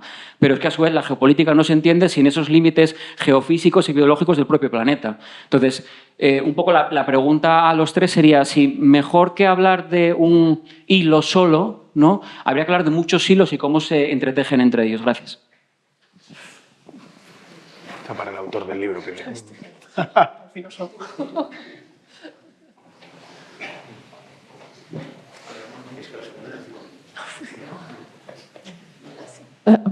Estoy con muy poca voz, voy a intentar pegarme al micrófono. Muy interesante, solo quería decir algunas cosas así para que escribáis más libros, porque os lo estamos pidiendo uno en cada intervención. Una cuestión. En el libro, en alguna de las, todavía no he leído el libro entero, solo lo he empezado a mirar y he leído la reflexión. La clase media alta tiene rencor y sentimiento de pérdida y derrota porque ha quedado muy lejos de la élite real. Yo creo que a veces percibo que la izquierda, la nuestra, nosotros, no percibimos que nosotros somos la clase alta del mundo, ese 10% de privilegiados, que sentimos rencor porque estamos quedando lejos de las expectativas de crecimiento que teníamos. Hemos perdido totalmente la percepción. Es curioso que el mundo cada vez más global, con cada vez más información, hemos perdido absolutamente la percepción internacionalista, ya que has citado el 18 primario, vamos a volver a la primera internacional, que sí tenían hace un siglo y medio la izquierda europea. No somos capaces de percibir el mundo, esta dimensión que antes decía Manuel, los miles de millones que están ahí, las ciudades de 25 millones de habitantes que viven en la miseria, y seguimos reflexionando en un mundo, en un ombligo con el tamaño de la piscina. Es decir, no somos capaces de trasladar una propuesta de izquierda realmente internacional. Esa es una cuestión. Y en eso introduciría algo que tú has planteado antes, el tema de las mujeres. Dices, el control de natalidad tendría, como se decía, el control del cuerpo de las mujeres. Es que el desarrollo de natalidad ha pasado por el control del cuerpo de las mujeres. Es decir, por ahí el tema demográfico somos las mujeres que tenemos que plantear ese tema. Y el tema de los límites ecológicos. La humanidad ya se ha suicidado varias veces. Las culturas internas, yo soy antropóloga de formación, los mayas se suicidaron y 500 años después son no recuperado. El Mar Negro, por poner un ejemplo, ha sostenido culturas durante más de 5.000 años. Está muriéndose. O sea, lo vamos a matar en los últimos 40 o 50 años por la sobrepesca, la contaminación, etc. Los que más ya se suicidaron ecológicamente. Es decir, los límites de la ecología y de la demografía, etc., son reales. Y hay que afrontarlos realmente, no con el discurso si esto disminuye. Si nos empeñamos en que Murcia y en Huelva tienen que cultivar cultivos con mucha agua, pues evidentemente estamos suicidándonos por mantener el electorado no sé quién. Entonces, lo que planteo es que hay que pensar con dimensiones más grandes para luego volver a aquel lema de los años 90, era cuando tú naciste. Se decía aquello de pensar globalmente y actuar localmente. Pero hay que pensar globalmente. Está el reto demográfico, luego el reto que tenéis ahora adelante, que es sintetizar todo para acabar. Menos 10. ¿Qué hacemos? Bueno, pues adelante. Vale. Pero vais a intervenir vosotros también.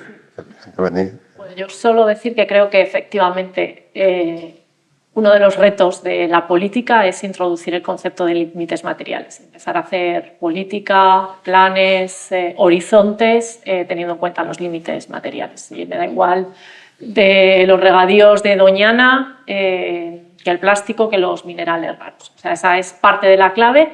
Parte de los movimientos geopolíticos son por precisamente los límites materiales, pero se está entendiendo desde una perspectiva de acaparamiento y control y no de planificación, de buena vida para todos y de compartir. Entonces, efectivamente, hay que darle una vuelta y empezar a pensar la propia política doméstica en términos de límites.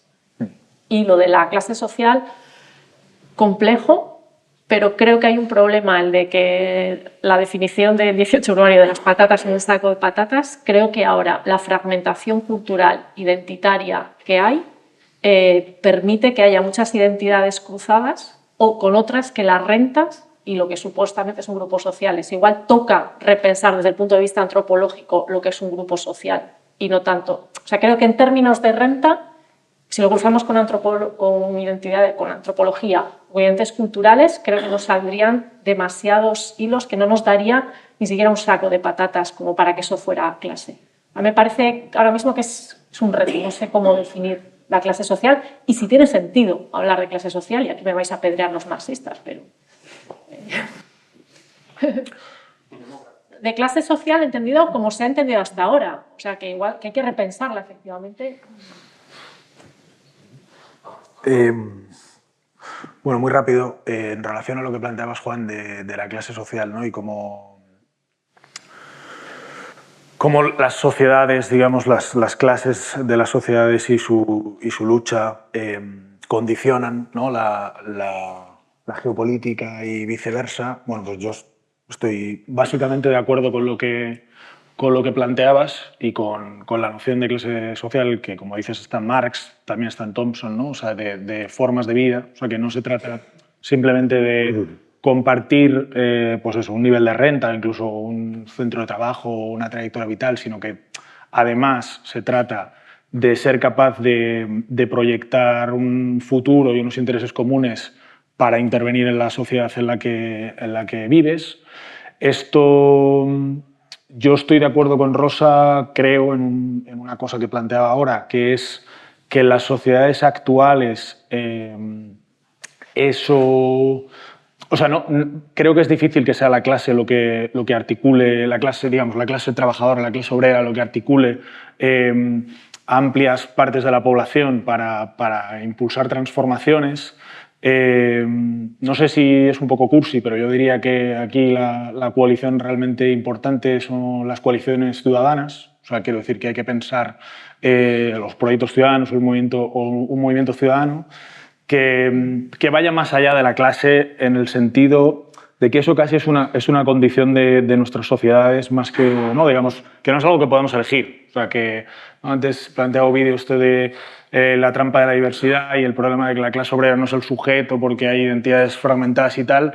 Yo creo que no, yo creo que lo que pasa es que estamos en sociedades en las cuales hay tiene una determinada condición, una determinada textura que hace imposible que la antigua clase obrera, digamos, que tampoco existió nunca así tal cual, como a veces nos la imaginamos ahora, sea como el sujeto privilegiado de transformación, ¿no? Yo creo que eso es relevante. Y conectando con la pregunta de la compañera sobre la cuestión internacional, creo que ahí efectivamente la izquierda española, pero bueno, en general diría que por la situación precaria que tienen las izquierdas en Europa, muchas veces estamos mirándonos mucho al ombligo y no estamos atentos a otras cosas que pasan en otros lugares del mundo, y creo que hay que efectivamente trabajar en la línea de conocer algunas experiencias, ¿no?, que se están desarrollando en otros países. Yo que sé, pues pienso, ahora me viene a la cabeza América Latina, pues lo que ha pasado en Chile o lo que ha podido pasar en Colombia, que son realidades que nos parecen muy lejanas, pero en las que realmente creo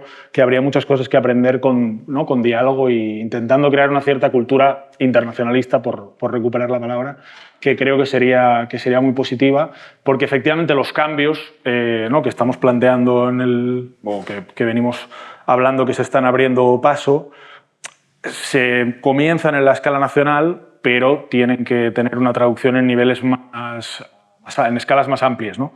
Evidentemente en Europa, hemos hablado mucho de Europa, pero no solo. O sea, es evidente que si el momento Roosevelt fue posible es porque también hubo la capacidad de construir instituciones internacionales con capacidad de aplicar esas políticas a nivel internacional. Ya me callo, que Ovidio me está diciendo que... También. Bueno, claro. También.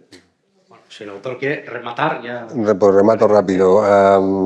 Los límites del crecimiento. Los límites del crecimiento es algo que para que sean operativos no solamente tienen que ser reales, tienen que ser compartidos. Si Europa hace algo pero Asia no, nos da lo mismo. Entonces yo plantearía el tema de la transición energética como una necesidad europea, porque Europa no tiene energía, ¿no? Y además, ¿no?, tiene una finalidad positiva pero sin un acuerdo general, difícil. Veo una posición bastante clara en el tema de clase, muy importante ahora, es decir, como condición de posibilidad de futuro. Una apreciación común de la gran mayoría de la sociedad respecto a su posición como clase media, y una posición material común de la mayoría de la sociedad, porque todos aquellos que dependen de la renta del trabajo han salido perdiendo respecto de los rentistas. Para que la clase social exista tiene que haber una condición de posibilidad, exactamente igual que para que la política exista tiene que haber una condición de posibilidad de la política. Bueno, pues para que las clases sociales existan tiene que haber una economía en la que la renta del trabajo sean mucho más importantes que las financieras. Ambas cosas, ¿no?, son intereses compartidos por la mayor parte de la sociedad occidental. Ambas cosas, ¿no? Con lo cual, desde un punto de vista materialista, tienes una opción de tejer posiciones comunes, ¿no?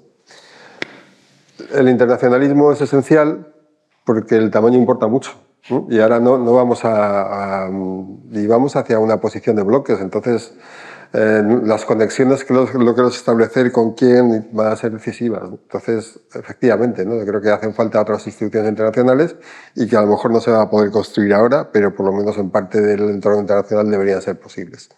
Y lo único que creo que te he entendido mal antes cuando he aludido que habías planteado algo, pero tú lo que habías preguntado era si Sumar y Podemos iban a ir juntos. ¿Me dijiste eso?